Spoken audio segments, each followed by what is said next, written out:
A very good evening, ladies and gentlemen, and welcome to this 76th edition of the Together for Education webinars brought to you by Notebook.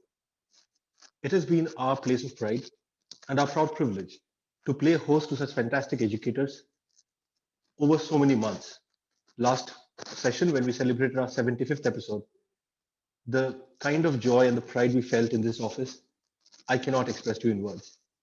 And for this long run that we've had, I want to thank each and every one of you. You have been the backbone of this entire endeavor, and your support, your presence means the world to us. So thank you so much for joining in.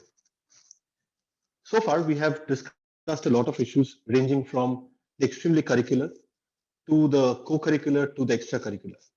We have discussed topics like mental health. We have even discussed the ramifications of the new education policy. Today, however, we touch upon a topic that is a little bit sensitive, and I'm sure the esteemed educators in the stellar panel that we have for you today will do more than ample justice to the topic we have at hand. Today, we are going to discuss the POCSO and the POSH Acts and their ramifications in our school system. POCSO, protection of children from sexual offences, and POSH, prevention of sexual harassment. Two concepts that were perhaps alien a few decades ago, and today is so important for all of us to know about and for our children to know about. Today, we have some esteemed speakers lined up for you who will shed light on these two very sensitive topics. Our first speaker today is Mr. Philip Barrett. Mr. Barrett retired from the illustrious Doon School in Dehradun after 44 years of serving in education across various institutions. Mr. Barrett served the Doon School as housemaster, head of department, dean of activities, dean of student welfare, deputy headmaster, second master, and acting headmaster with great distinction. He also carried out a visioning exercise for the Doon School in the year 2011 through an in-depth study of a number of British public schools and various schools in the US. He also qualified as a leadership trainer at Wellington College, UK in the year 2000. He's also an athlete, an adventurer, and a naturalist. Sir, privileged to have you with us. Over to you. Thank you very much, Bayu. It's a pleasure being here again and speaking to such an esteemed audience. And good evening to you, Achin, Abhishek, the Notebook team in Calcutta, our esteemed panelists, and the guests who've tuned in. Yes, POSH and POCSO, you've explained what they mean. I sometimes get very mixed up with them. What I have to say is that most schools, one second, let me just go back. So children come to school to be happy, to learn, and to find themselves. Parents pay for this education, the travel, the food, the various programs, and for their children to be safe. If one reads the news these days and hears the horrendous stories of children being abused, abducted, harmed, it's strange that in the very place that they came to be safe, these things happen. Even in very good schools that have policies, protocols, and procedures in place and have trained personnel, accidents will happen. Even the most vigilant principal or school head and faculty cannot be at all places at the same time. Incidents of sexual offences are a grave concern for parents as well as school authorities, which come under tremendous fire by parents, governments, police, and media. This is why it is imperative that schools know the POCSO Act and the POSH Act and the legal framework and implications so as to implement appropriate protocols and policies and put them in place. Now, if I was a parent, and I am a parent, what do I worry about? I worry about, does the staff in school and the students know the POCSO Act? Does every student, every staff member know what it implies?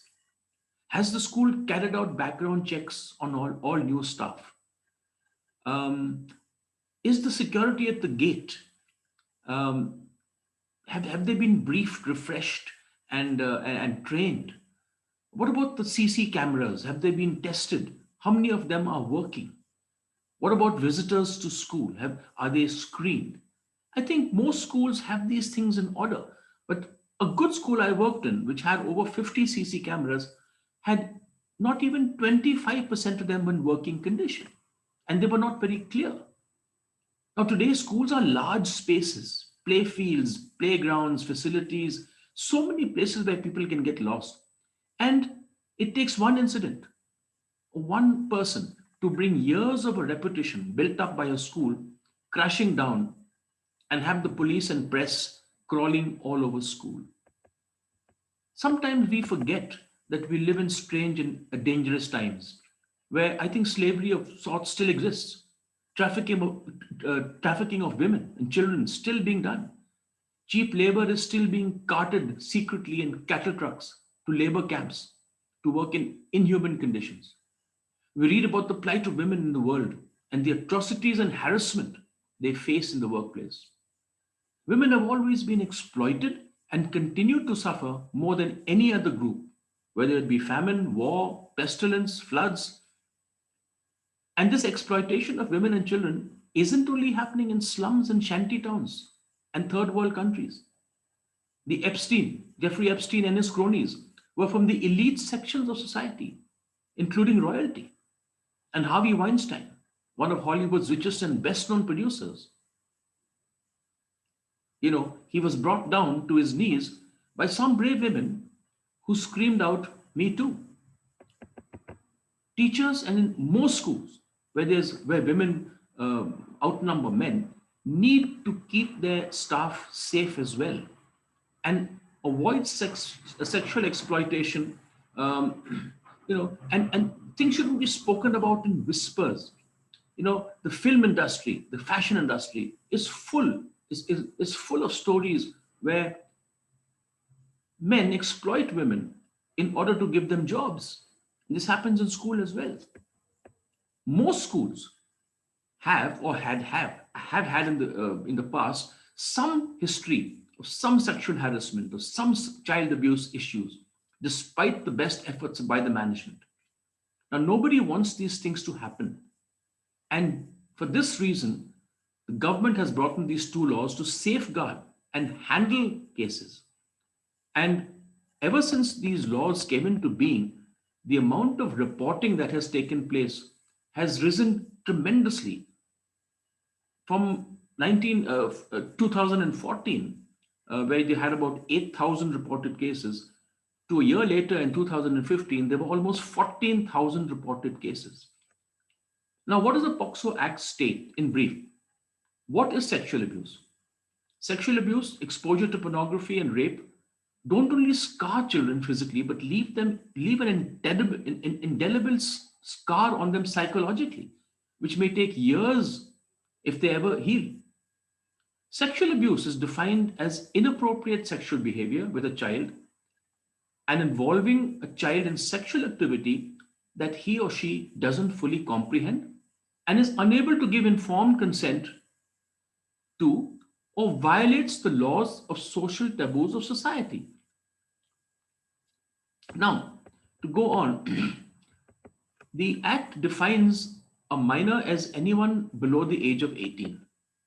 The Act also amends it's also been amended to include a maximum of the death penalty for anyone found guilty of child sexual abuse with a minimum of 10 years imprisonment or even up to 20 years if the child is under the age of 16. The Act makes it mandatory to report any cases of sexual misconduct, which was not previously covered by the Indian Penal Code, which was the old way that police went about their job. The law makes harsher provisions for punishing anyone who is in the power to protect children or who is entrusted with the protection of children.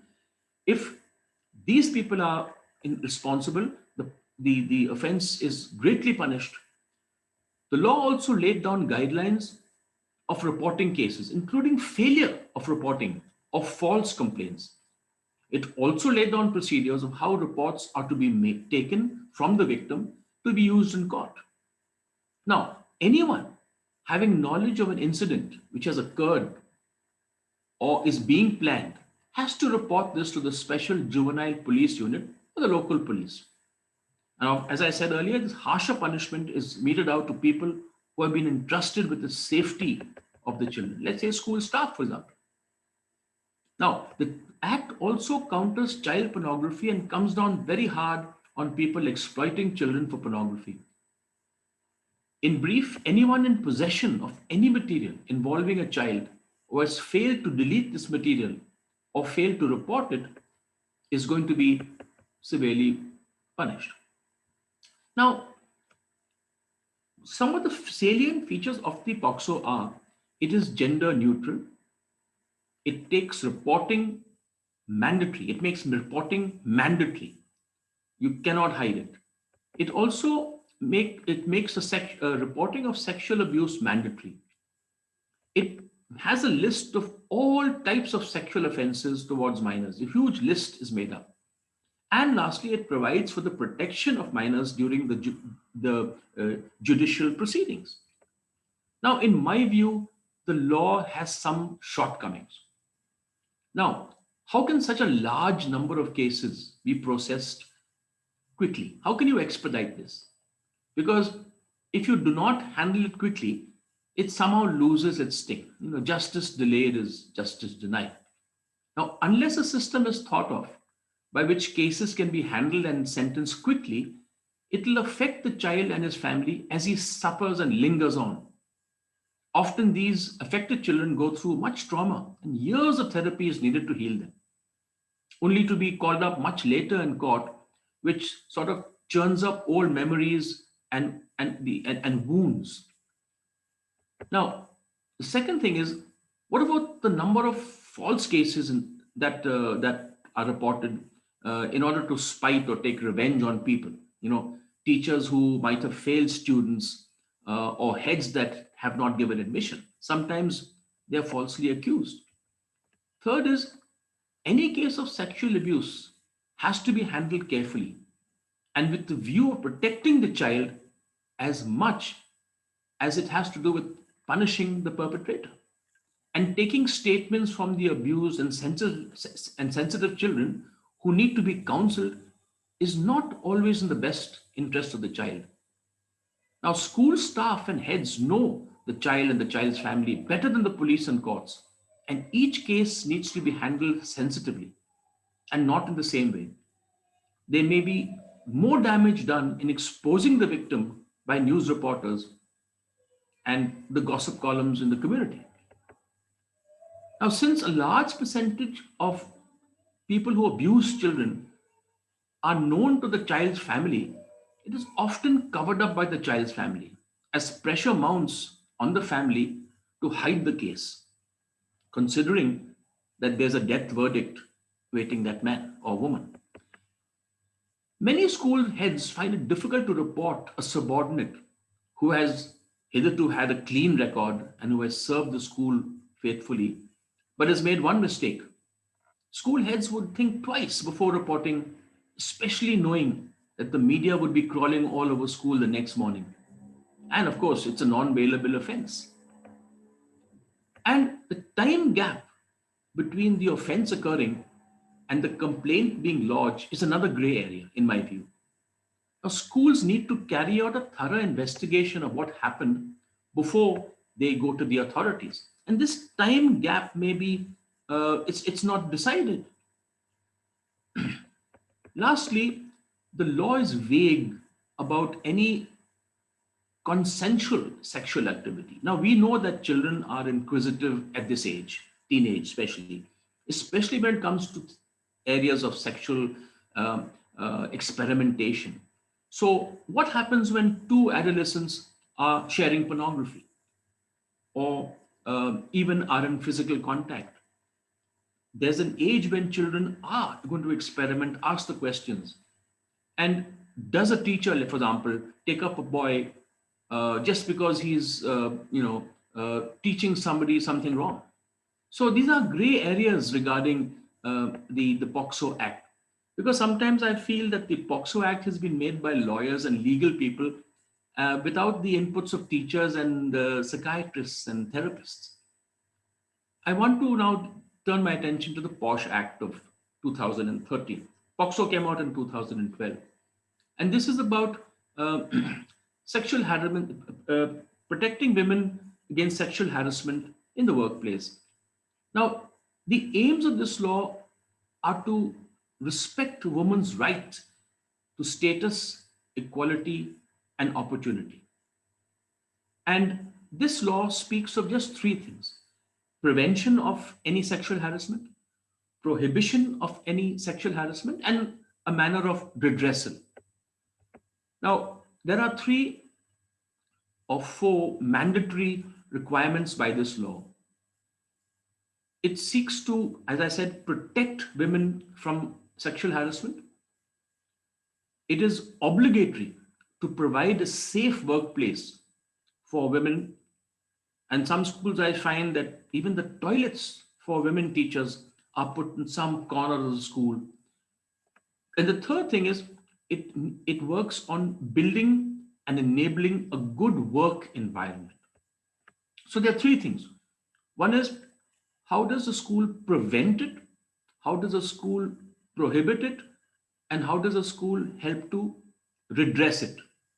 It is therefore incumbent on all school heads uh, to have a committee that looks into all redressal of any claim that a woman teacher or a male teacher might have. There has to the rules of the sexual harassment policy have to be known to people. There has to be some written down rules that everyone knows, and I think that that would prevent it, prohibit it, and redress the whole issue. So I think all schools need to have a sexual harassment policy written out. There has to be a committee that comprises teachers, administrators, and young and old, new and old. All new staff must have background checks done before they're employed, and schools have to enforce stringent security policies with regard to who enters and who leaves school. Um, I think with that, I have done my bit. I now await the learned panel and Achin's views on this topic. Thank you very much, and over to you, Shubhai. Thank you so much, sir. As always, we stand to benefit from your wealth of experience at the start of every session. Well, after this, it is now turn for our next speaker, Achin Bhattacharya. Achin is the founder and CEO at Notebook. A chartered accountant by training, Achin was a director at Deloitte prior to starting Notebook. He has worked in India and abroad in various senior capacities in GE, PwC, KPMG, and Deloitte. He is a fellow of the ICAI and a member of CPA Australia. He is also the recipient of the prestigious Indian Achievers Award. Achin is an avid reader and a passionate traveler with keen interest in economics, history, literature, and philosophy. He is a regular speaker at various forums and chambers of commerce and also contributes articles to numerous publications regularly. He is also on the board of some of the most renowned corporates and contributes significantly to their brand strategies. Achin, over to you. Good evening, everyone. Shubhai, am I audible? Yeah, Achin, loud and clear. I once again welcome all of you to today's session on a topic which perhaps is one of the most important ones that we have discussed in this forum, and one which is of significant concern to one and all. Be it parents, teachers, lawmakers, all of us indeed acknowledge that building awareness and sharing thoughts is one of the most essential ingredients for effective implementation of the law, in letter as well as in spirit. Now, we'd all agree that acknowledging a personal history of abuse takes enormous courage. Nonetheless, I believe the first step is necessary. It's necessary to upfront acknowledge the issue in order to begin the journey towards healing. With enough time, the right tools, and proper support, it is indeed possible to move forward in a healthy way beyond the trauma of childhood abuse. I was going through some very heartbreaking statistics on the risk factors for abuse. Although, the numbers that I was going through, some statistics that I was going through, indeed very touching, right? We all know infants and toddlers are at higher risk of maltreatment. whereas children between the ages of 7 and 13 are at the highest risk of childhood sexual abuse. At times, parents or caregivers who witnessed violence as a children or who struggle with substance abuse may end up perpetuating a cycle of abuse. And unfortunately, uh, although this may not always be the case, but families living in poverty with limited social support may be more vulnerable to sexual predators. It doesn't mean that elsewhere this problem doesn't occur. Of course it does, as Bert rightly mentioned. But these families are more vulnerable. And people from all walks of life are potential victims of abuse. Anytime a predator sees an open opportunity, there's a risk of abuse, whether sexual, verbal, or physical. Now, these perpetrators often exhibit a pattern of behavior. Now, coming to the reasons, as to why this is so prevalent, I believe neglect is one of the most common forms of child abuse and affects more than 60% of victims. When I say neglect, I define it as a parent or guardian who fails at times to provide a child with his basic needs, whether that be medical, educational, physical, or emotional neglect. Other forms are like physical abuse, around 11%. These are global statistics. And more than 15% children, 15% are victims of 2 or more different types of maltreatment. That makes the situation even far more grave. Although children of all ages experience abuse and neglect, it is the youngest children who are most vulnerable, especially children whose parents are unemployed. Statistics shows that they are about twice more vulnerable than their peers. Now, I was going through some numbers in our own country. As we are aware, that India shelters almost 1 in 5 children in the globe. And the government assesses that 40% of India's children are susceptible to intimidations such as trafficking, homelessness, forced labor, drug abuse, and crime. And every 5th child faces critical forms of abuse. These are indeed great statistics, right? I guess one of the most important issues that as a civil society we need to address or we need to be more vigilant about is the issue of breaking silence. The need of the hour is to make people more aware about this issue and talk about it more openly. Indeed, it is responsibility of one and all to fight against this. And I guess that's the only way. Building awareness is the only way to prevent it. And awareness should be raised not only about prevalence, but also about consequences of child abuse by educating adults. About preventive steps, I guess very, very important, all of us would agree. And recognize and react responsibly to the reality of child sexual abuse. And also very important that we need to teach children and both boys and girls about empathy, respect, compassion, and the fact that in issues like good touch and bad touch, it's really important to reach out to them. And we believe that at times adults do fail in their right, in their duty to protect children. And there are no excuses for this, right? And there's no simple answer either. If you ask anyone, they'll say that they would definitely speak up if they thought a child was being abused. Many are certain that they would recognize such abusive behavior if it's happening. And almost no one believes that they would allow harmful sexual behavior to continue if they know about it. Yet the sad truth is millions of children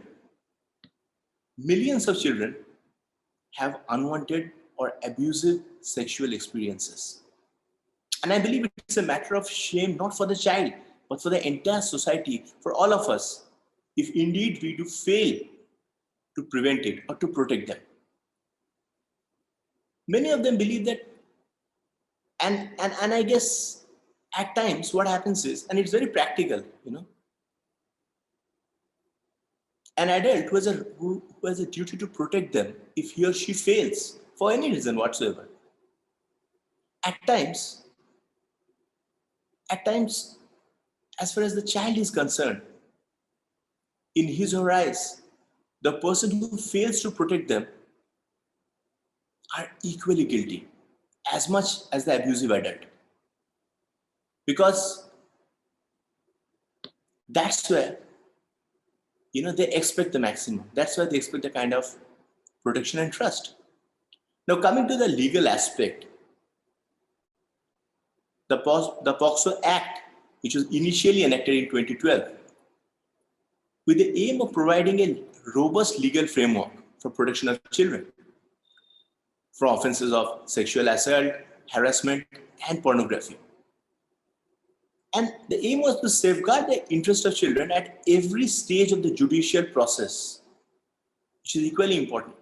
The act has been subsequently amended. And if we look at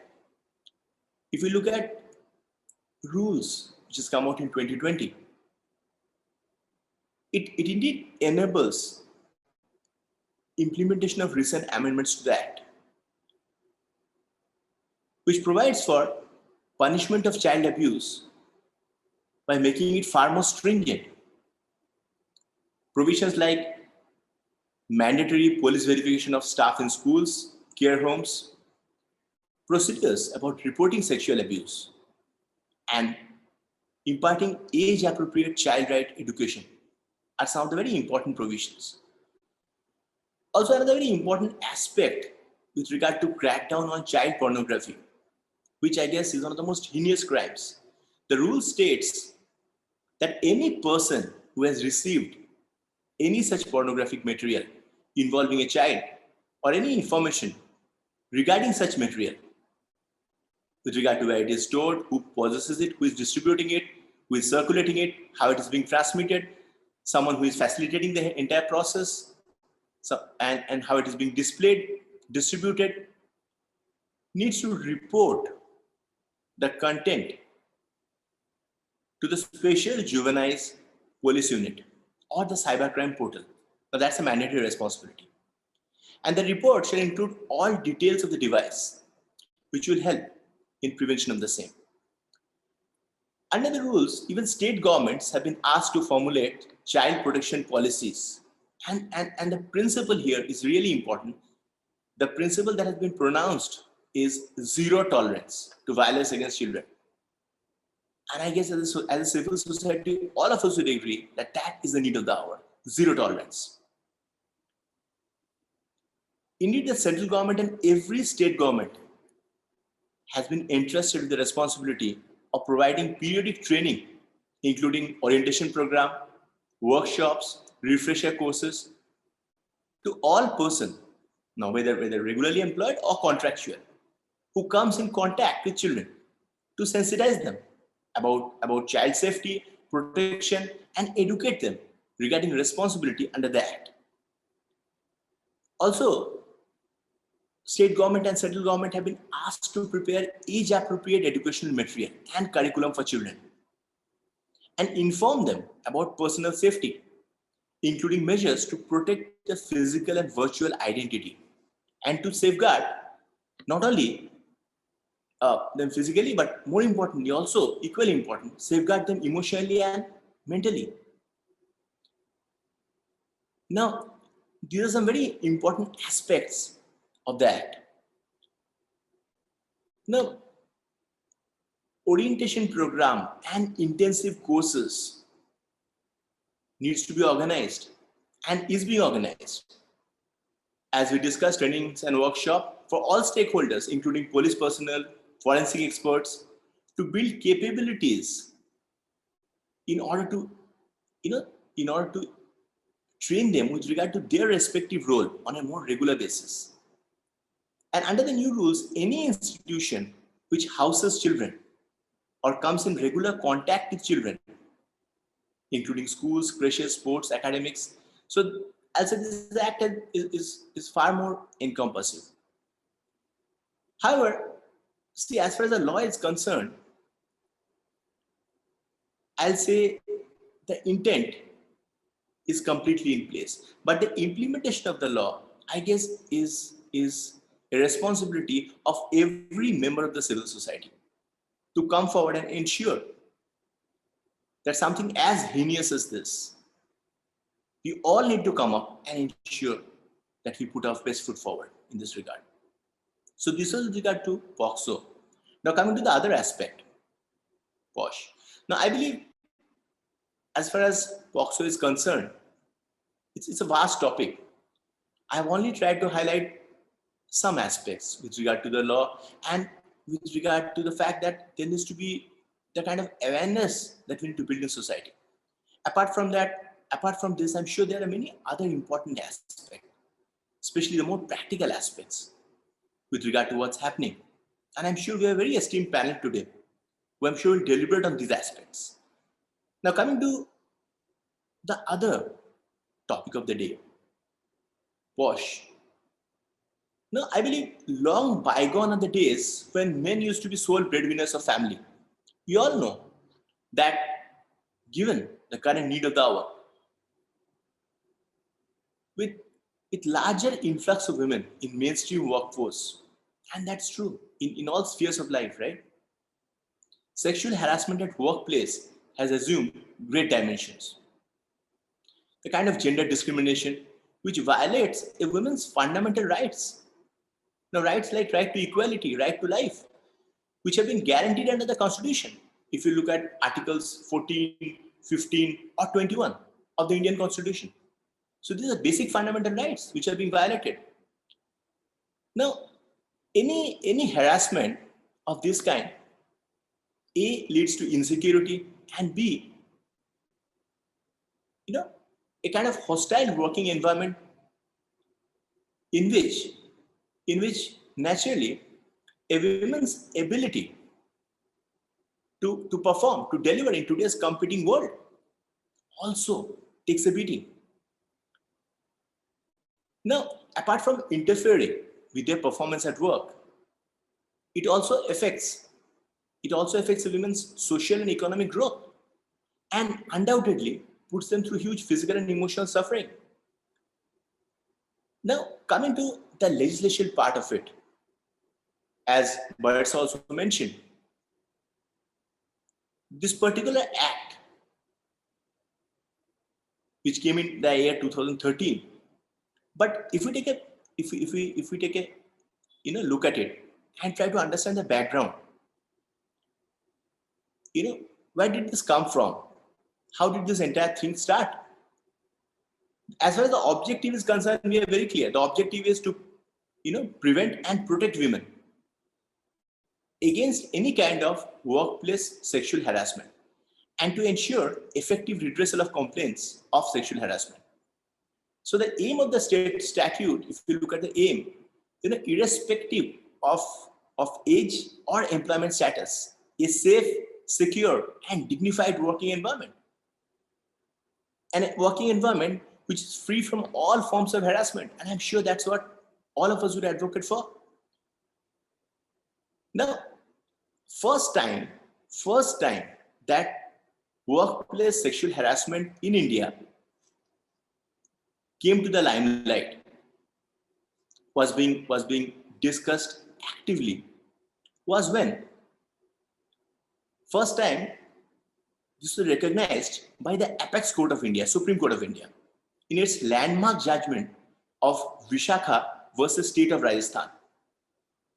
Now, this was the first time wherein the Supreme Court framed certain guidelines, because at that point of time, this particular act was not there. So the Supreme Court framed certain guidelines and issued directions to the Union of India to enact an appropriate law for combating workplace harassment, sexual harassment. However, the irony is, even after Supreme Court's directive, the act and the rule was enacted 16 years after the judgment. So 16 years after the judgment, in the year 2013, POSH Act and rules were enacted. Now, as per this particular judgment, if you look at the Vishakha judgment, Just 2-3 very important aspects I would like to highlight, and which I believe is really important. Sexual harassment includes, any kind of unwelcome sexually determined behavior. Now, whether it's a direct behavior or by implication. For example, physical contact and advances, a demand or request for sexual favors, any kind of sexually colored remarks, showing someone pornography, or any other unwelcome physical, verbal, or non-verbal conduct of sexual nature. Now, where any of these acts are committed in circumstances under which the victim of such conduct has a reasonable apprehension that in relation to the victim's employment or work, such conduct can be humiliating and may constitute a health or a safety problem. It amounts to sexual harassment at workplace. Now, this shows that the ambit is really wide enough. It really tries to cover different types of situations. In fact, all kinds of situations that may arise because of any kind of unwelcome advances, either of direct or indirect nature. Now, for example, if it leads to discrimination, where a woman believes that her objection would cause disadvantage to her in connection to her work or employment. Say, for example, something with regard to recruitment or promotion, or where it creates a hostile working environment. And a woman believes that adverse consequences might result if the victim does not consent to the conduct in question or raise any objection hereto. So in each of these situations, the Apex Court wanted to ensure that the victim's interest is adequately protected. And thus, it issued a direction to the Union of India that an act be enacted, which came in 16 years later. Two other important judgments in this particular regard. One, Apparel Export Promotion Council versus A.K. Chopra. And second, Medha Kotwal Lee and others versus the Union of India. Now, post this, the entire scenario changed, right? Apex Court really took a stand and issued directions. Then in 2013, the Act came in and it defined sexual harassment in line with Supreme Court's definition of sexual harassment in Vishakha judgment. So we can say Vishakha judgment formed the basis based on which this entire act was deliberated and formulated upon. And thus the definition included, again, unwelcome sexually tinted behavior, whether directly or by implication. And again, aspects like physical contact, advances, requests for favors, making sexually colored remarks, showing pornography, or any other unwelcome physical, verbal, or non-verbal conduct of sexual nature were covered. Now, what is really important is that the following circumstances, among other circumstances, if they occur or are present, would be regarded as harassment. For instance, implied or explicit promise of preferential treatment. Trying to lure someone into a barter. Implied or explicit threat of detrimental treatment, threatening someone. And again, threatening someone with regard to either employment status or creating an offensive or hostile work environment, and humiliating treatment to a lady, which may affect her health or safety. Now again, the definition is broad enough and tries to cover each and every aspect so that rights of women are adequately safeguarded. Now, one very important question here. Very, very important question. That the POSH Act 2013, does it protect only women? It would not be entirely fair to say it does not protect men. It does offer protection to men by being just and reasonable in the redressal mechanism. The Act allows equal opportunity for hearing men as the IC is legally bound to follow the principles of natural justice. It provides for same penalty to women in case of a false or malicious complaint. However, this is really important, However, it allows only women to be complainants. Thus, under no circumstances, this act changes its scope to enable men to be complainants. Now, again, we may come up with arguments. We may say that in today's modern workplace, can men be victims of sexual harassment? Yes, maybe. We cannot completely rule out the possibility. However, historically, it is women who have faced more discrimination and gender bias. Birds also mentioned that in different situations that we have seen throughout history, all turbulent times, be it economic uncertainty, be it war, and also practically, the vulnerability could be because in majority of the workplaces, not all, of course, there are women who are doing excellent in different workplaces, who are leaders in their own spheres. But if you look at majority of workplaces, men are at senior positions within the organization.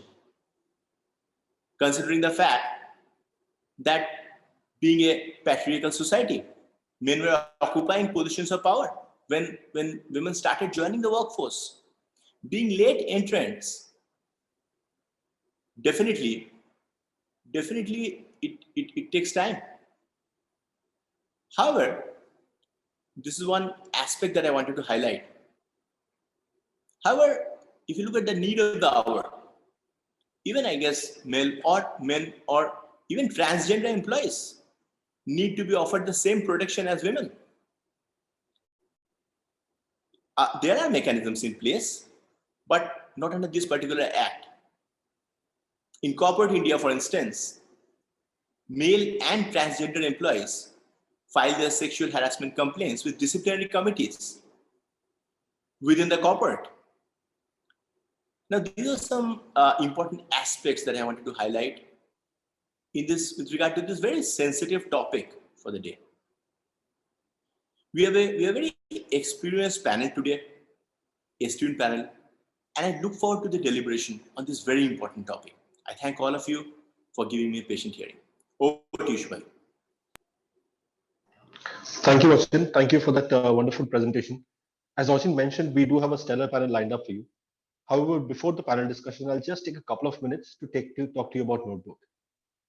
We at Notebook are an EdTech brand. We create these short videos tailored to the school curriculum that are of help to both the teachers as well as the students. Teachers find these videos useful because they can play these videos before they start a lecture. And these short videos, which are only 6 to 10 minutes in length, offer a visual cue to the students getting engaged with the topic. Months later, when the students are studying at home for an exam, they have access to these same videos on their personal devices, smartphones, laptops, or whatever they have, so that they can then watch those videos as preparation for their exam. What I will do now is play you a short clip of one of those Notebook videos just for a minute. This particular video belongs to class 8 and deals with the topic, the age of adolescence.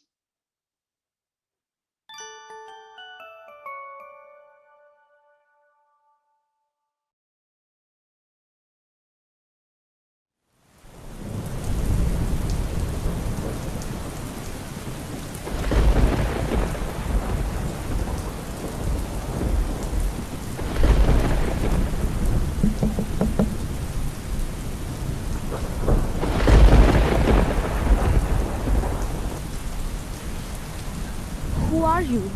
It's time. Time for what? Time to know what happens when you reach the age of adolescence. Age of what?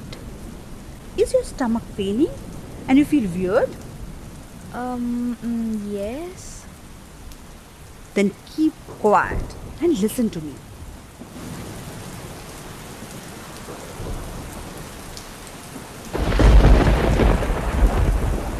What is this? Who are you? I am a monster. What? A monster, and I'm gonna tell you some interesting facts about you. Okay. Hello, you paused for some time there. Yeah, we also have to tell the boys' part of the story, right? So, puberty is the age when you and others of your age start turning into an adult. During this time, your body must experience some changes. Whoa. And the same happens with the girls as well?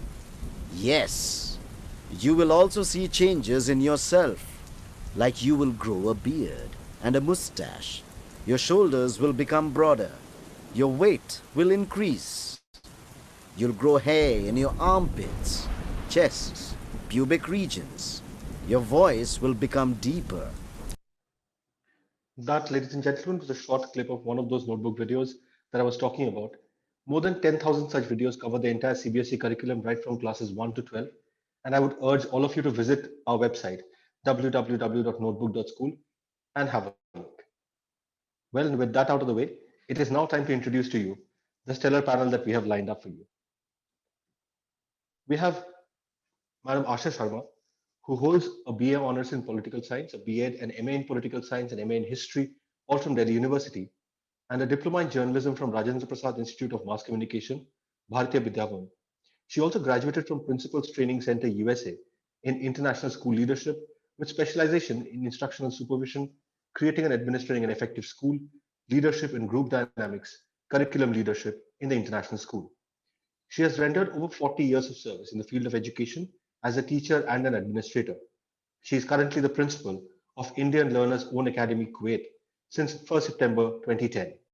She has authored and edited several books, been the recipient of the National Award for Teachers from the then President of India, Mrs. Pratibha Patil, in 2008.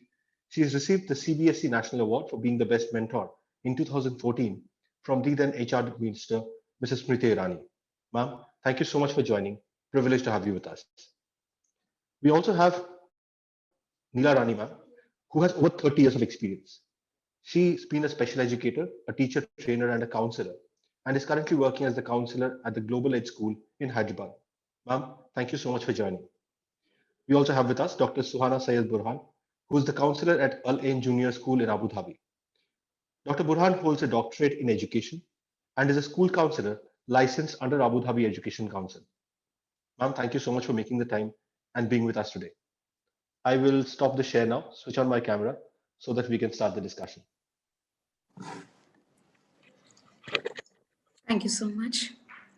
Thank you so much for joining. Thanks a lot. Yes. The way we would structure this is I'll have a set of questions for you.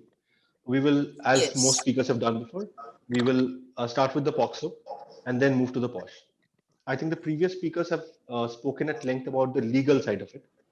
But laws, as we know, are final ramifications of ethics and morals that we want to build in the society. And I am going to focus on that part more, the fundamental underlying reasons and the psychology behind these acts or these occurrences that we are today trying to figure out. Ashama, if I may come to you first. My Yes, question please. is regarding the evolution of this happening. When we were students, these were not in Yes. focus. Was it Right. blissful ignorance, or has society developed in a way that these are now more prevalent?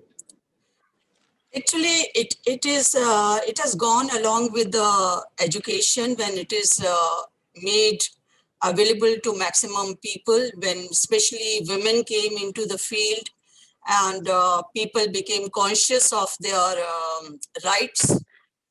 And when we got a voice, children got a voice, and ladies got a voice to voice their concerns, to raise their voice against any kind of exploitation. It was a stigma before. People were shy. They were suffering mental agony. It is not the thing something has started now. It was prevalent before, but people could not muster courage to bring it forth. So when society became educated and there was a talk about sex education, there was a talk about against exploitation and the fundamental rights, and many people who were experiencing this, they came to the open, then these things were discussed in open and the laws were made. Thank you so much, ma'am. Uh, what we will do now is, because we have two counselors on the panel, I would first like to delve upon what are some of the telltale signs, because in a lot of cases, the student is spending a lot of time in the school, whereas the abuse is actually happening at home, right? So teachers are perhaps best placed to identify cases of child abuse. Uh, Neela ma'am, if you may come to you first, how would a teacher identify such a case in class? Ma'am, you're on mute. I'm so sorry. As a counselor, I've got a lot of experiences. And the child who is very active, the day he comes to school, suddenly one day the child becomes quiet. So why is it happening? When we try to learn, we'll discuss with our teachers concerned with the child and all that, then we understand what has happened in previous day or previous week. And slowly we try to relate it, and indirectly we talk to the parents and all that. And slowly the child also come out with a lot of stories. Sometimes children are very intelligent. They can manipulate also, but we understand how much it is. So especially I worked in a special school when I started my career in almost 1989. So that time, like I had seen one child, she was undergoing physiotherapy. That time occupational therapy was not on. So suddenly she stopped coming to school. And we didn't even understand. And later on, when we asked the helping staff and all that, they were saying she was sexually abused by the therapist. So what would we do? And we didn't have all these acts that time. So we had a lot of cases, and we can easily understand if it is happening at home. And recently we happened to see, because of coronavirus, we are not operating physically. Children are doing their exams online. Even we don't have admission tests, but as such, we have some aptitude tests and all that. And when the child is unable to do, and physically the child is abused over the video, we can see that performance anxiety, and we don't know what else is happening with the child. So these are some of the cases, we've been watching and we are trying to work. And luckily, like I have got a lawyer in my house. So whenever there is something, before talking about it publicly, just I talk to him. Is it can I speak it in public? Can I make it an issue so that we'll get help from police or media or whatever it is? This is what is happening. So usually I work in such cases, and we are able to understand. Initially it was physical abuse, but now we are able to understand there is something else happening. Mainly with the child's behavior, and we have got observation formats for everything. So we use those. Even the layman can understand, even other teachers can make, immediately they report to me. Then I will have a special session with the child. Later on, we call the parents, we call other teachers involved in child's life, and we work on it. Thank you so much, ma'am. Dr. Burhan, if I may come to you next with the same question. Yeah. Before I could start with the indicators, I mean, what are the indications or behavioral changes or even the physical changes, those which are easily visible or even the hidden ones. Before that, I just want to share those information that why these children are have inhibition of showing those things. I mean, to share the abuses they have gone through. So the reason would be he or she would be embarrassed, or he or she does not know if what is happening with them because they are too young. I hope if there are counselors or parents among the participants, I want you to uh, just carefully listen to these pointers, because it would be very helpful. See, first thing, they would be embarrassed. Then they don't know what has happened with them because they are very young or whatever it is. Then does not have the words to speak out, okay? So they don't know how to explain it, what has happened to them, because they don't know what is a bad touch, good touch, all those things. So from the very early age, we are supposed to teach them the bad touch and good touch. So this is very important from very early age. From we can start from even kindergarten. So these things we have to teach them. Then the abuser is known to the person. So because of that, the child is scared of that person, or the person is a very close relative or cousins or anyone. Even, I mean, I'm saying if it's within the family, Then the abuser told the child to keep it as a secret. Might be he or she, they were he was threatening the child. So the abuser is, blackmailing or, telling the child to keep it secret. Then the child is afraid that no one will believe him or her. So this has been cases where, relatives were involved. So, I had experience where the child did not tell it for a very long time to their parents, but had revealed it to me because they thought the parents won't believe her. So then the abuser bribes or threatens the child. So the child is very young. So every time this happens, the child is given gifts, sweets, or anything. Like even they will promise them that they will take them somewhere uh, for a, what do you call, amusement park, whatever, all those things. Then he or she thinks the parents already know. So that is just an assumption. So these are some of the things why the child is not disclosing. Now, I want to go ahead with explaining what are the indicators. There are two forms, behavioral and physical. So behavioral would be, there would be abrupt changes in their behavior. Because, for example, as a class teacher, you have suddenly you see a very cheerful child who is always excited, always participating in the class, and suddenly there is a change in their behavior, silent, not talking much, or not even submitting their assignments, work. Like, for example, we are doing online things. So there also it's very easy. Don't say that it is not easy to see those changes or notice those changes. It's very easy online also to track those behavioral changes. Then reluctance to go home, like somebody's home, for example, if it was happening in somebody's home, so they would be reluctant to visit them. They'll say, no, I don't want to go to this uncle's house or cousin's house, whatever. They will be reluctant. Then there'll be sexualized behavior or acting out socially. The other way around is that they might start, showing those sexual behaviors, watching pornography or watching pictures which is inappropriate, not age appropriate.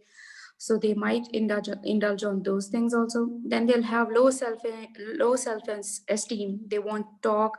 They won't participate in activities, their hobbies, they will discontinue their hobbies. Then wearing many layers of clothes, regardless of the weather, they might be they think that by protecting themselves with the clothes, so they are actually protecting their body.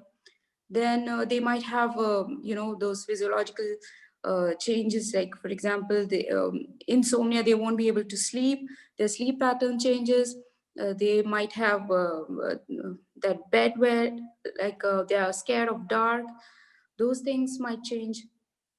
Then they might have a poor peer relationship. They might start avoiding their friends, their close friends, or not mingling much with them, not talking to them. So this is also very common, that they will discontinue their friendship. Then eating disturbances, they will, the weight loss. By weight loss, you can also, predict that it might, something is wrong with the child. So they are not interested in eating their usual food or even their favorite food. So if they do that, then you must, have a close,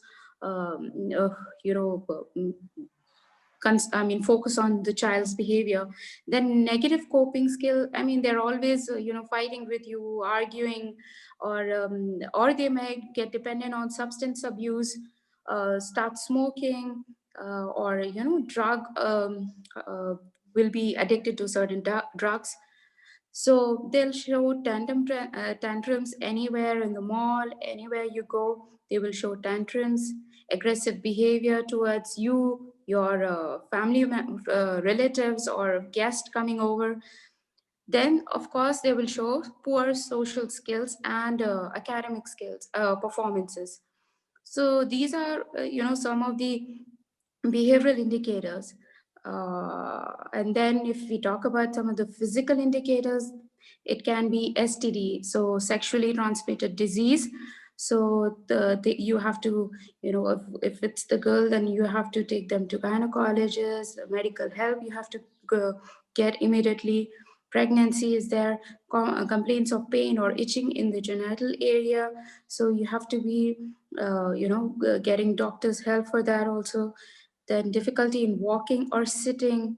So be very careful when they have these kind of physical changes, because it's very obvious that something is wrong with the child. Behavioral is, it takes time to, identify those behavioral changes, which I just now spoken about, but physical indicators are very easy to identify. Then repeated unusual injuries. So there would be injuries because during the abuse, the child resisted. So they might have certain injuries. They might say that, oh, I was playing and I fell down, all those things, but try to, look into that also, that from where this kind of bites or, those scratch, nail bites, all those kind of things can be also easily noticeable. Then pain during elimination, like urinating or bowel movement. Then frequent yeast infection. These are all those, indicators, physiological indicators. So it's very easy to identify. So this was my answer for your question. Yeah. Thank you so much for that answer. And I Yes. must confess that this is very, very deeply disturbing. And Yeah. it's incredible the work that counselors around the world are doing to kind of help children through this. One general request, given the nature of this topic, I will not ask for any examples particularly, because these are personal and I'm sure people might not appreciate them being shared. However, Yeah. if you would like to share any experiences from your, so many years of dealing with cases, feel free to do so on a no-name basis. That's entirely Yeah. up to you. Yeah. Ashama, if I may come to you next. Ma'am, with so many years of experience, I'm sure you have dealt with some of these cases. And uh, when a counselor comes to you and tells you, or even when you in a class understand that your student might be going through this, what is the next step? Ma'am, you'll have to unmute yourself, please. I would like to add something to the point which was discussed before. Sure, ma'am. I feel such like of incidents can be minimized if parents have got a good rapport with the children. They ask on daily basis what is happening to the child, and they keep a track of the behavior of the child. And secondly, if the children have got very good rapport with the teachers, that they can confide in the teachers.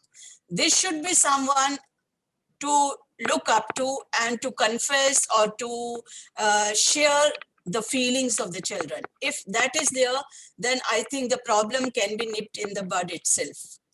Yes, of course, you are asking that I have come across such things or not. There are cases, and I would like to, as a principal, I would like to highlight certain areas which have not been covered in this talk so far. First of all, my experience is that parents should, how they behave with one another, husband and wife, how they keep the house and how they behave, it has a lot of impact on the children. What the children are watching at home and parents are unaware, one has to be very careful. I have seen that very small child, like of class 2, doing something which the child himself could not comprehend what he was doing. And we asked that, where did you see such an activity? And he said, my elder brother was seeing something on the internet and I saw from there. So what size the children serve, parents can easily find out that where did the child go. And the younger brothers, sisters, they are also in the line and they also watch certain things. I was talking about you can say in the school experience, I said that in the school, nowadays, both the parents are working. And what I have noticed that because of the time commitment at the workplace, some of the parents, they drop their children very early without thinking that there is nobody around in the school. They leave them so early. My school started at 7 and the child is left at 6:15 or 6:30. Under whose responsibility? So I started reaching the school at 6 o'clock so that there should be some fear in our essential staff, others, that somebody is there. And then I have to take a round. So I feel this thing should also be seen by the principals, that somebody is there. Then CCTVs are put, cameras are put everywhere, but usually I've seen that all these cameras are fixed in the principal's office on a screen and all, and principal hardly has any time to look at those screens as to what is happening. And these cameras should be looked into on the regular basis by someone. Somebody should be on duty if any untoward thing is going on. And these cameras must be installed at such places where the less number of people are visiting that place, like the labs, like cubicles in the labs, like some secluded corners in the grounds, like in the staircases. And another thing I have seen this like of an abuse happening mostly in the washrooms. We have got separate washrooms for girls and boys, it is okay. But there should be separate washroom for the smaller children and the adolescents also, or the senior students also. And my observation is this, that even in the buses, we have to take care. If possible, children up to the age class 2, they should travel by a different bus, and the seniors should travel by a different bus. You are asking about my experiences. This is the, you can say, the what I have deduced out of my experiences. So my piece of advice to all the educators, that these things have to be taken care of. Then CCTVs at the swimming pool should also be there, in the playground, in those areas should be there, and early arrivals have to be taken care of. And as I already said, that there should be a very good rapport. Children should be able to reveal whatever is happening to them to the adults in the family or to the seniors.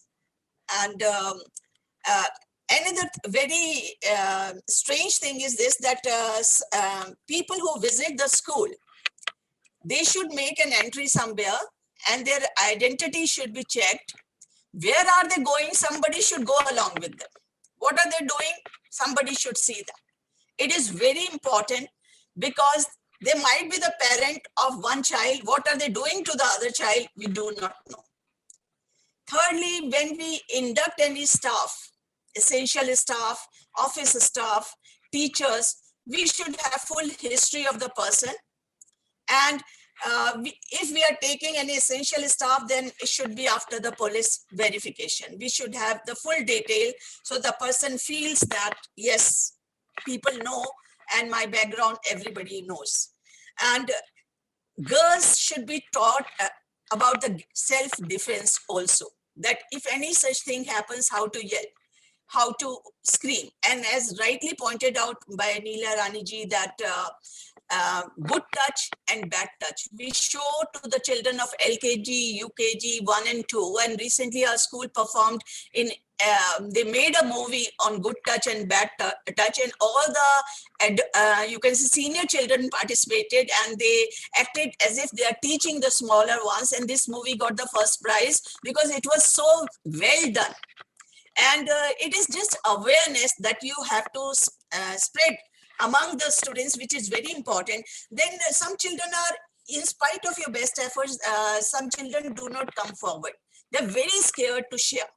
In that case, there should be some phone numbers can be posted in the school at different places, that if you have got any problem, you can approach so and so.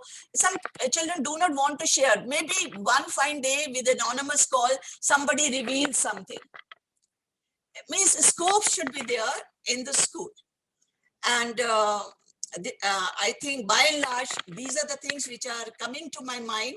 And I think principal should sensitize the teachers about such needs of the children. And when especially both the parents are working, likelihood is more that they are abused and they face such experiences, and parents should also tell them that not to trust any stranger, and whatever they experience, that much of, as I said, rapport has to be very clear. And this is how the safety security audit should be done. And as per CBSE rule, we received a circular from the CBSE that we have to make a committee of sexual abuse against the students as well as against the teachers.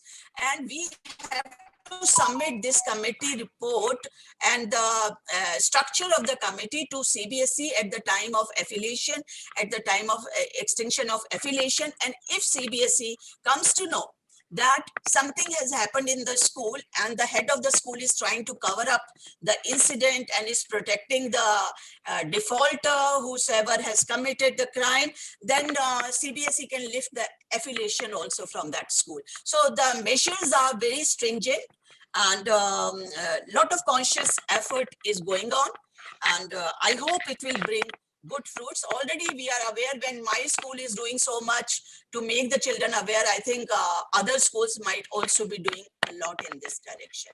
And the laws are in its place, and the inspection committee will come and check.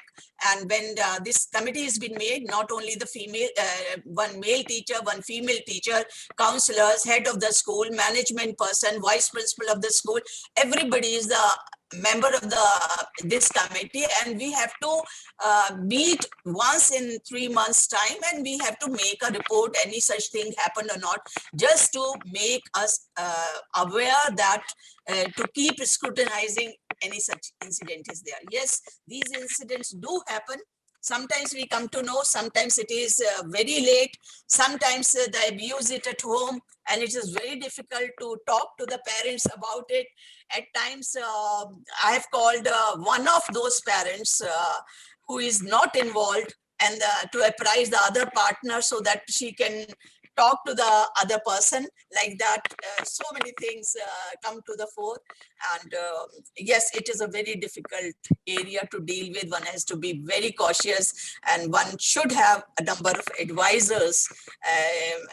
Neela ji can take advice of her husband, and I also have 1 or 2 lawyers to consult to, that because this thing should not become very public. A child should not be defamed, family should not be defamed, and child should not be asked in public. And even if the police comes, it is instructed the police should not be in the police uniform, and the child should be given an interval, and child should be easy to narrate the whole thing to them.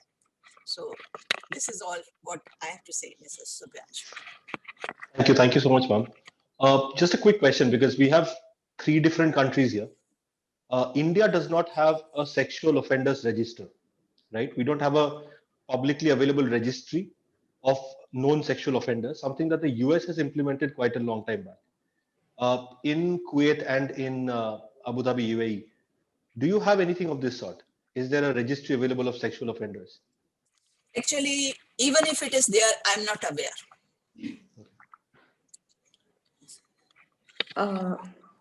Let me respond to that. So actually in UAE, UAE has actually have a permanent seat on the We Protect Global Alliance, which is an international movement and which is dedicated to the ending of the exploitation of children online, and also, face to face or whatever, physically they are being abused. So it has been done.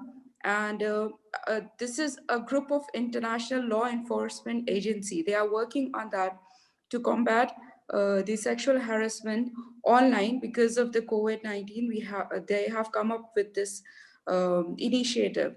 So whenever such thing happens, there is a hotline they have to contact. If anybody is from UAE right now in the participant list, you should know that the hotline number is 116111111. So this is the hotline number, and they can also contact or give evidences or whatever kind of information they have to MOI and CPC, that is Ministry of Integration, and then Child Protection Community. So website is there for them, both the agency.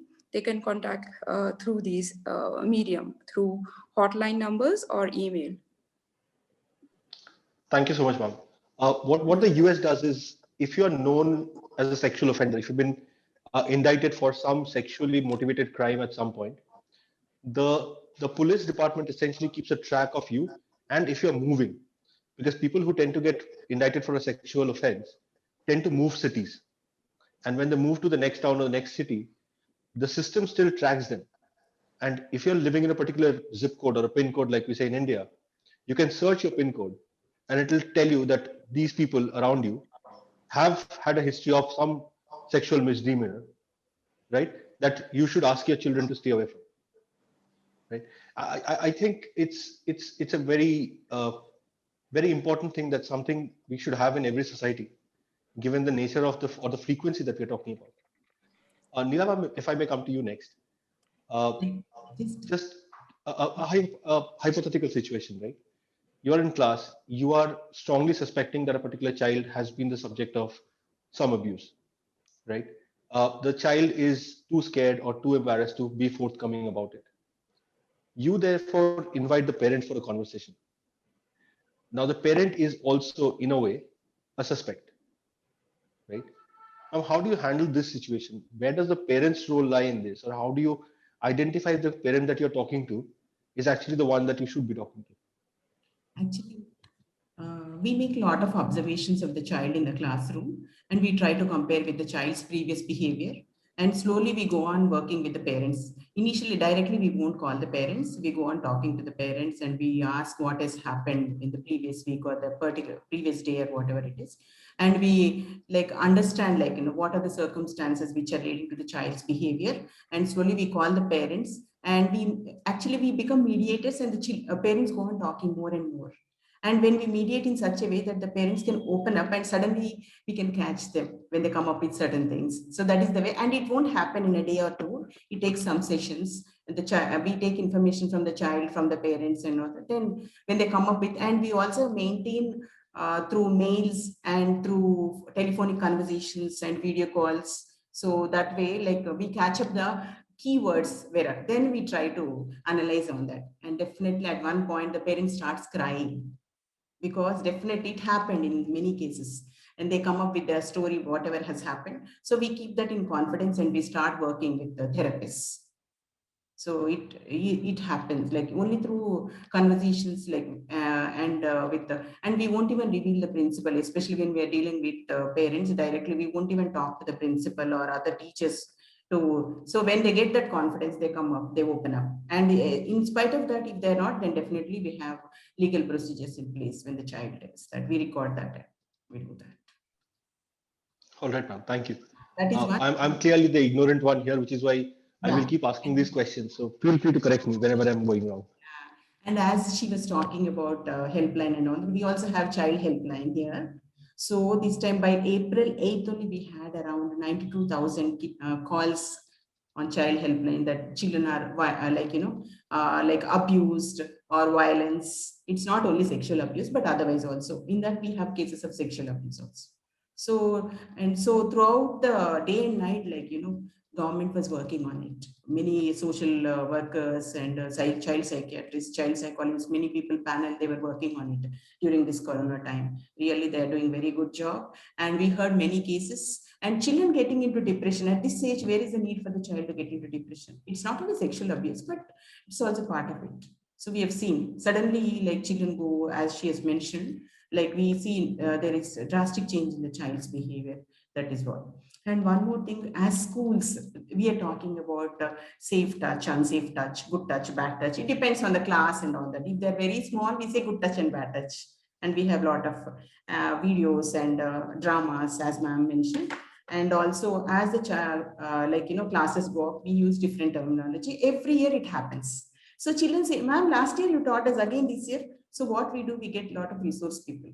So when we are showing that video on adolescence, it was very interesting. I thought that is the way we can introduce the topic. What happened way back before all these acts, I used to work in a school. So science teachers used to come to me in 8th grade. See, ma'am, wherever there is word sex, they're avoiding that word and reading the rest of the line. See, those days, now children are not at all, they don't have any inhibitions, but those days when I started my career. So whenever they were talking about like reproductive system, whatever it is, children were not at all using the word sex.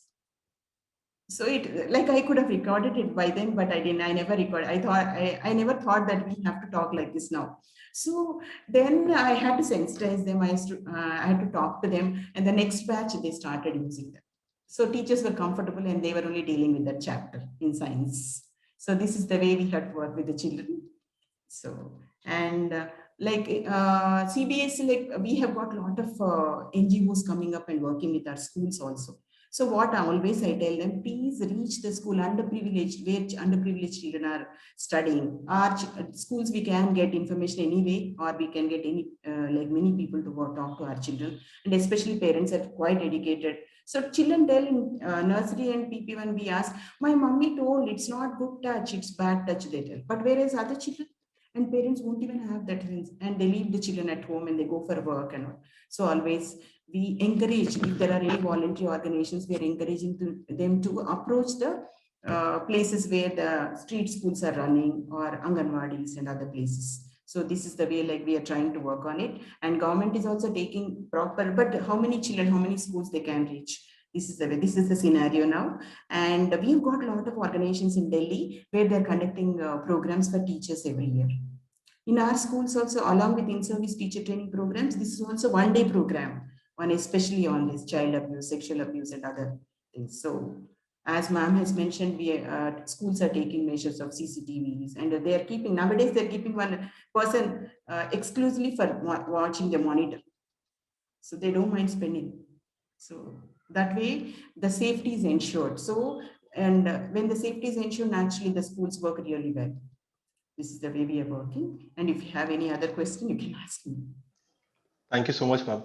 Dr. Burhan, if I may come to you next. We have so far dealt with the issue of the child being abused by somebody senior, somebody older than them, right? Yeah. I want to quickly touch upon the topic of senior students who are in that exploratory phase themselves. Right? And then maybe a junior student or even students of the same class sometimes fall victim to such behavior from their peers. Yeah. How do you cope with that, or how do you deal with that problem? The same way, which like the same way we deal with someone who is known, because of course they also come into that category, because the senior students are students of the same school, or they know those senior students, so they know these students, so we have to tell them, we have to make awareness amongst these children that do not fear your seniors. If anything as such happens, they have to report. And nowadays every school has counselors, so they know. Actually, we as a counselor, we have to tell and spread awareness in the school what is our role, so they know that whenever such thing happens, they have to come directly to us. Or even if they are they have this inhibition to open up with us, we have to tell them that if anything happens, they can report to their elder siblings or their class teachers or even their parents. So the first step is reporting, and our role is to spread awareness. So if the child is aware of such things, then it is very easy for them to approach us, or anybody who's adult and who's able to tackle the situation. So the first thing is spreading awareness and reporting. One point I want to talk about. So we made peer educators. This year only we started that, when our online education started. Like we have got student council in the same manner. We have got council. We call them as peer educators. Higher classes children, 9th and 10th graders. Like they are trained. So they've undergone training also through Expressions India Delhi. So we have got peer educators in the school. So children report to them. Some of the children are really like they're open to even higher classes children. So it's becoming easy for us. So through them, through peer educators, the school authorities are getting to certain things. Even last time when, sorry, please. No, we are really happy with this concept of peer educators, and children are also showing interest. And in And a student council also, we have got one person mainly for mental health and other things, a child abuse or whatever it is, sexual abuse. In fact, when ma'am was here last on a previous panel, I remember her talking about this concept where students were becoming, de facto counselors for their junior students. And I think it was a wonderful concept. Asha ma'am, on the topic of POCSO, I'll come to you with the last question that I have. Somebody had asked this on the panel. They have asked, should there be a curricular remedy to this? Should curriculum include talk about protecting of students from such sexual advances or sexually predatory behavior? Ma'am, you'll have to unmute yourself. Yes, it should be. And I think there is no such text which has been prescribed, but the school can evolve any such thing. Like informally in our school, we have made a student body about it. And we have got counselors and they take the presentations on all this matter. So this is a curricular, it has become a curricular part of it. And we do take, we have a questionnaire also in order to just find out if there is any abnormal kind of a thing has happened with any student and things. So we have got a questionnaire also. Although there is no conscious effort which has been made by CBSE that they introduce the book or a text or the material in this sphere, but school can always do it. Wonderful, ma'am. I think including it as part of the curriculum, whether by the school or by the board, would be a greatly welcome move. Moving on to the second part, which is POSH. The education system, the school education system in particular, is a very special kind of employment, because from every single report that I have read, and I've been trying to look at this data for the last couple of days now, is the percentage of teachers who are male to the percentage of teachers who are female. I have not been able to find reports that are conclusive about this, but globally seems that there are more women than men in this particular domain. Yes. Do you still say that? Thank you, ma'am. Do you still think that, or would you say that sexual harassment of women exists in schools as a workplace? And if so, what are the immediate steps that we need to take? Sexual harassment may not be that much, but other kind of harassment can be there, like gossip, like something related to the status, and something related to the heritage and orientation or marital status, gender identification. These like of harassments can be there. Even gossip is also identified as a harassment that you, and another type of harassment I was going through, and that is stalking, that if somebody is having any obsessive behavior towards someone and passes a comment and alarms and torments and terrorizes the person. Sometimes verbal abuse, using foul language against someone and unkind sort of remarks. These like of things are more rampant than the other sexual harassment.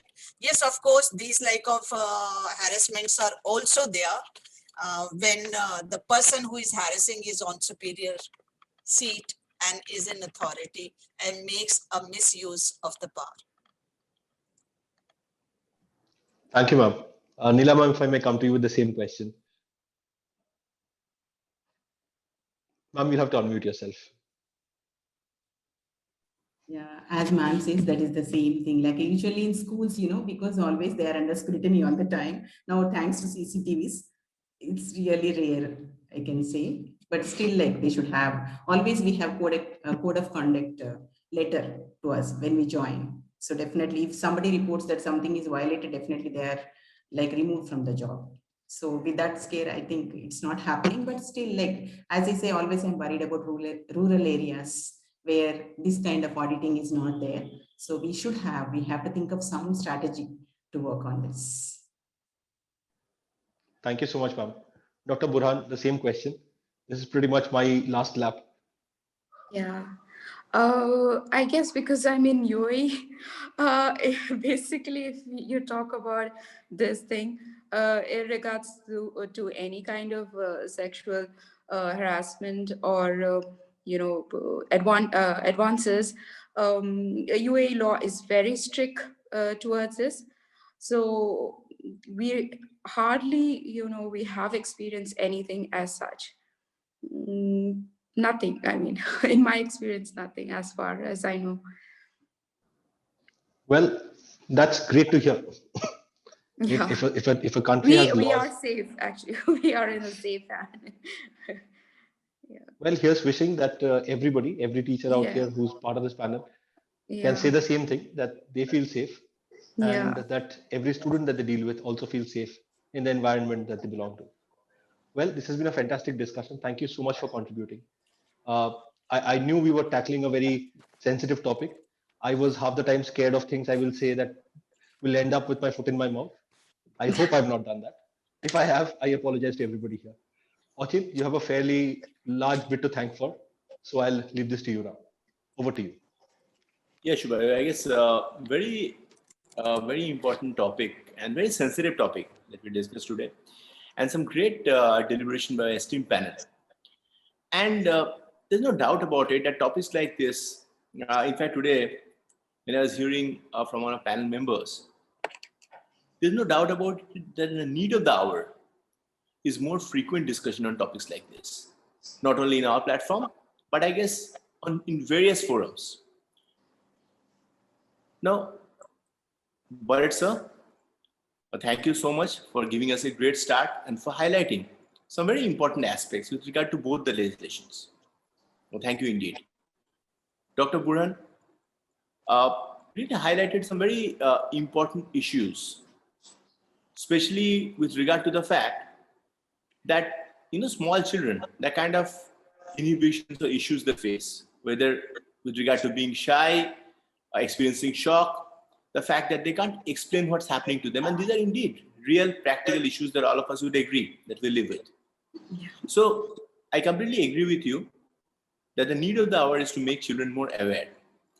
And also I thank you for explaining the regulatory framework of UAE, or whether it be with regard to hotline or with regard to the way evidence, contact, etc. So great deliberation by you, ma'am. Thank you so much for this. Asha, ma'am, I completely agree with you when you the way you started off that such practices were prevalent earlier also. It's true. And now with the fact that awareness is increased, things are coming to the forefront. Indeed. And it's very true that in order to address this problem, law is one aspect of it, but in order to practically address this problem, the need of the hour is also to ensure that we really give more comfort to children, that they should be able to communicate to parents, to communicate to teachers. So building that kind of comfort zone. Rapport, yeah.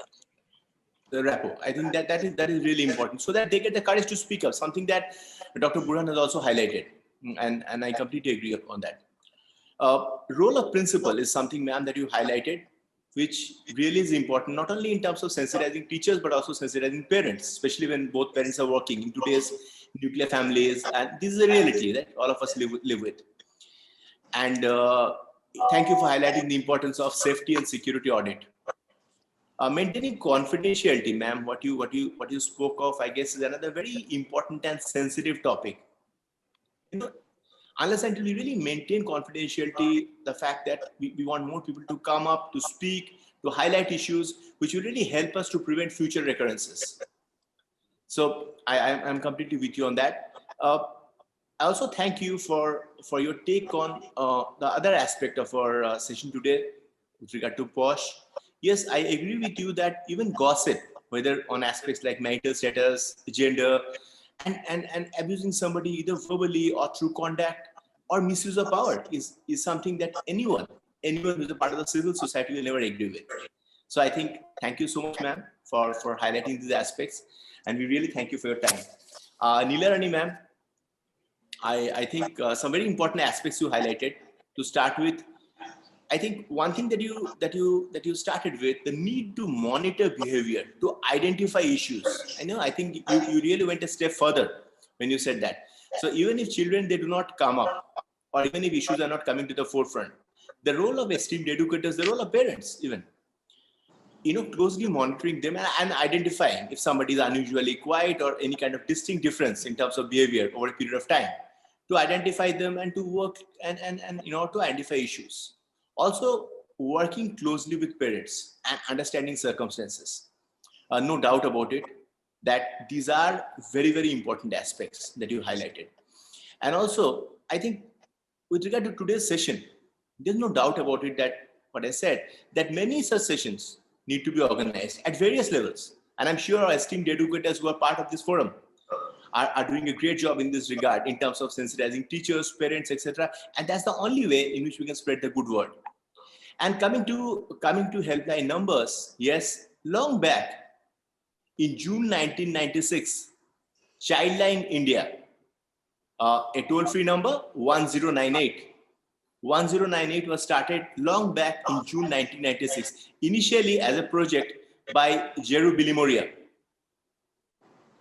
At that point of time, she was a professor with Tata Institute of Social Sciences, a social entrepreneur who has, who wears many hats, and some of our great projects like Aflatun International, with which we also very closely work with in Notebook. So I think, and then again in 1998-99, Ministry of Women and Child Development took this over, the Government of India. And today, I can tell that this particular helpline has done remarkably well. It's a 24-hour helpline available all over India in more than 543 plus districts and 117 plus railway stations.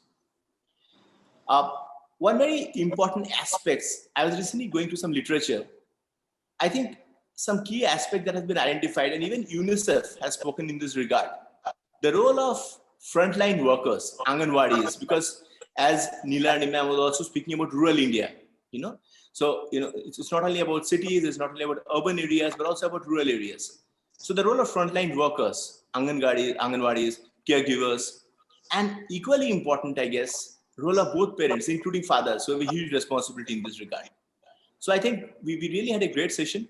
And I thank all of you for your time and for highlighting some very important aspects. I also thank all members of our esteemed audience for their time today. Thank you, take care, and goodbye. Thank you so much. I would also like to thank Notebook for inviting us and making us a part of this program. Thank you, Mr. Bhattacharya. Thank you, ma'am. Thank you.